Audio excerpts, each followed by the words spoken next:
எல்லாரும் பரபரப்பாக ஓடிக்கிட்டு இருக்காங்க. எங்கே ஓடுறாங்கன்னு தெரியல, வேகமாக ஓடிட்டு இருக்காங்க.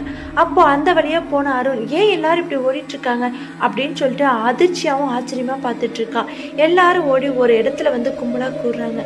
அப்படி என்னதான் அங்கே பார்த்துட்டு இருக்காங்க அப்படின்னு சொல்லிட்டு கும்பலெல்லாம் தள்ளி விட்டு உள்ளே போய் பார்க்குறான்.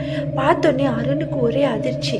ஏன்னா அங்கே இருக்கிறது, அங்கே கொலையுண்டு கிடக்கிறது அவனோட நண்பனான அசோக். அசோக்கை யார் கொண்டு இருப்பாங்க அப்படின்னு நினைக்கிற அருண். அப்போ பழைய நினைவுகள் வருது அருணுக்கு. முதல்ல அசோக்கை பார்த்தது ஒரு பஸ் ஸ்டாண்டில் தான். அப்போ அசோக் அந்த பஸ் ஸ்டாண்டில் நின்று இப்படி கேட்க ஆரம்பிக்கிறான். எப்பா, இங்கே எங்கேயாவது வீடு இருக்குமா? நான் வந்து ஊருக்கு வந்து 2 நாள் ஆச்சு. இங்கே பொழப்பு தேடி வந்தேன், ஆனால் எந்த ஒரு வீடும் கிடைக்கல. உங்களுக்கு தெரிஞ்சால் சொல்லுங்களேன் அப்படின்னு சொல்கிறான். அப்போ வந்து அருண் சொல்கிறேன், நானும் வந்து 2 நாள் தான் ஆச்சு, வாங்க 2 பேருமே வீடு தேடுவோம் அப்படின்னு சொல்லிட்டு 2 பேருமே வீடு தேட ஆரம்பிக்கிறாங்க. அவங்களுக்கு ஒரு நல்ல வீடும் கிடைக்குது. 2 பேருமே ஒரே அறையில் ரூம்மேட்டாகவே தங்குறாங்க. அப்போது 2 பேர்த்துக்குமே நல்ல நட்பும் ஏற்படுது. 2 பேருமே வேலை தேட ஆரம்பிக்கிறாங்க. ஒவ்வொருத்தரும் ஒவ்வொரு கம்பெனியாக ஏறி இறங்குறாங்க. ஆனால் எந்த ஒரு வேலையுமே கிடைக்கல. அப்போ 2 பேருமே இப்படி பேச ஆரம்பிக்கிறாங்க. வேலையும் கிடைக்கல, ஊருக்கும் போக முடியாது, எப்படி என்ன பண்ணுறதுன்னு தெரியல. ரூமுக்கு ரெண்டல் கொடுக்கணும், ஊருக்கு போனால் எப்படியா இருந்தாலும் கஷ்டப்படுற குடும்பம், என்ன பண்ணுறதுனே தெரியல, என்னடா பண்ணுறது அசோக் அப்படின்னு சொல்லிட்டு இப்படி அருண் புலம்ப ஆரம்பிக்கிறான். விர்ரா, ஏதாவது நல்ல வேலை கிடைக்கும் அப்படின்னு சொல்லிட்டு இருக்காங்க. ரெண்டல் வேறவே கட்டணுமே அப்படின்னு சொல்லிட்டு புலம்ப ஆரம்பிக்கிறாங்க. அப்போ வேற வழியே இல்லாமல் அந்த ஊரில் இருக்கிற பெரிய மனுஷனான மூர்த்திக்கிட்ட வேலைக்கு சேர்றான். மூர்த்தி பெரிய மனுஷங்கிற போர்வையில் இருக்கிற ஒரு அயோக்கியன். அவன் நிறைய இல்லீகல் பிஸ்னஸ் பண்ணுறான்.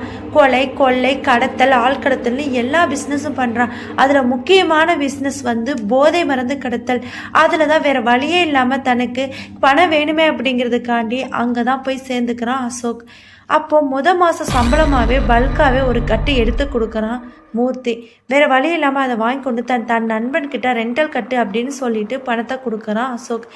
எப்படி அந்த பணம் வந்துச்சு அப்படின்னு கேட்குறான் அருண். அதுக்கு அசோக், எப்படியோ வந்துச்சு, நீ கொண்டு போய் ஃபஸ்ட்டு ரெண்டல் கட்டுடா, மற்றதெல்லாம் வீட்டுக்கு கொடுத்து அனுப்புடான்னு சொல்லி கொடுத்து அனுப்புகிறான். வேறு வழியே இல்லாமல் அதையும் வாங்கிக்கிட்டான் அருண். சில நாட்கள் அப்படியே போகுது. அதே சமயம் பக்கத்து வீட்டில் தங்கி இருக்கிற ரோஹிணி மேலே காதல் வயப்படுறான் அசோக். ரோஹிணி தான் படிப்புக்காண்டி தங்கி வீடு எடுத்து தங்கி படிச்சுட்டு வர்றா. அந்த நேரத்தில் போதை பழக்கத்துக்கு அடிமையாகிறான். நிறைய போதை மருந்துகளை எடுத்துக்கிறான். போதை மருந்து இல்லைன்னா தான் வாழ்க்கையே இல்லை அப்படிங்கிற அளவுக்கு நிறைய எடுத்துக்க ஆரம்பிக்கிறான். ஒரு கட்டத்துக்கு மேலே அவன் 24 மணி நேரமும் போதையில் இருக்க ஆரம்பிக்கிறான். இதனால் அவளுக்கு உடல்நிலை சரியில்லாமல் போகுது. நரம்பு தளர்ச்சி அப்படின்னு சொல்லிட்டு சில பிரச்சனைகள் வர ஆரம்பிக்குது. இதுக்கு மேலே தனக்கு உயிரோட வாழ தகுதி இல்லை அப்படின்னு நினைக்கிறான். அதனால ஒரு நாள் என்ன பண்ணுறான்னா, மாடியிலேருந்து குதிக்க முடிவு பண்ணி மாடிக்கு போகிறான். மாடியிலேருந்து குதிக்க ஆயத்தமாகறான். அதே நேரத்தில் அசோக் தனது காதலை வெளிப்படுத்துறதுக்கு கனவு கண்டுகிட்டு இருக்கான். எப்படியாவது இன்னைக்கு ரோஹிணிட்ட தன்னோட காதலை சொல்லிடணும் அப்படின்னு ஒரு முடிவோடு இருக்கான். முதல் முறையாக காதலை வெளிப்படுத்துறதுக்காண்டி ரோஹிணியோட வீட்டுக்கு அவன் போகிறான். அவன் போனதுக்கு அப்புறம் தான் அவனுக்கு ஒரே அதிர்ச்சி. கரெக்டாக அவன் வீட்டுக்கு போகிறோன்னே மாடியிலேருந்து ஒரு பொண்ணு குதிக்க ஆரம்பிக்குது. அது யாருன்னு பார்த்தா அவன் ஆசையாக காதல் பண்ண தன்னோட காதல் மனைவியான ரோஹிணி தான். இது அவனால் ஏற்றுக்கவே முடியல. ஏன் இப்படி ஒரு முடிவுக்கு வந்தால் அப்படின்ட்டு, ரோஹிணி ரோஹிணி ஏன் இப்படி ஒரு முடிவுக்கு வந்த, என்னாச்சு, ஏன் இப்படி ஒரு தற்கொலை முயற்சிக்கு வந்த, உன்னை எப்படியெல்லாம் வாழ வச்சு பார்க்கணும்னு நான் நினச்சேன், இப்படி பண்ணிட்டேன் அப்படின்னு சொல்லி அவன் ஓட அழுக ஆரம்பிக்கிறான். இதுக்கெல்லாம் காரணம் அந்த போதை மருந்து பழக்கம்தான். எனக்காண்டி ஒன்று பண்ணுங்க. இந்த போதை மருந்தை விற்கிறதே உங்களோட முதலாளி தான். அதனால் உங்களை முதலாளியை சட்டத்துக்கு முன்னாடி நிப்பாட்டுங்க அப்படின்னு சொல்லிட்டு இறந்து போயிடுறான். தன்னோட காதலியோட இறப்புக்கு காரணமான தான் முதலாளியை சட்டத்துக்கு முன்னாடி நிப்பாட்டணும் அப்படின்னு சொல்லிட்டு அதுக்குண்டான டாக்குமெண்ட்ஸ் எல்லாமே எடுக்கிறான்.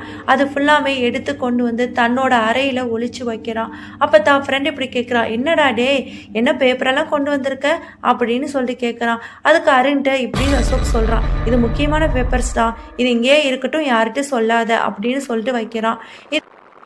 இதையெல்லாம் தெரிஞ்சுக்கிட்ட மூர்த்தி அசோக்குனால நமக்கு ஆபத்து இருக்குது அப்படின்னு நினச்சிட்டு அன்னைக்கு இரவே அசோக்கை கொலை பண்ணிடுறாங்க.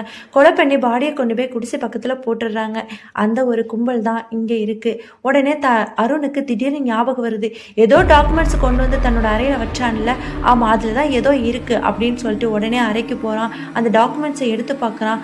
அவனோட மூர்த்தியோட இல்லீகல் பிஸ்னஸ் ஃபுல்லாமே அது பயோடேட்டாலாம் அதில் இருக்குது. உடனே அதை கொண்டு போய் போலீஸில் ஒப்படைக்கிறாங்க. அதை பார்த்துட்டு போலீஸார் மூர்த்தியை கைதும் பண்ணிடுறாங்க. ஓகே ஃப்ரெண்ட்ஸ், இந்த கதை உங்களுக்கு பிடிச்சிருக்குன்னு நான் நம்புறேன். மறக்காமல் லைக் பண்ணி சப்ஸ்கிரைப் பண்ணுங்கள். அடுத்த வீடியோவில் உங்களை நான் சந்திக்கிறேன்.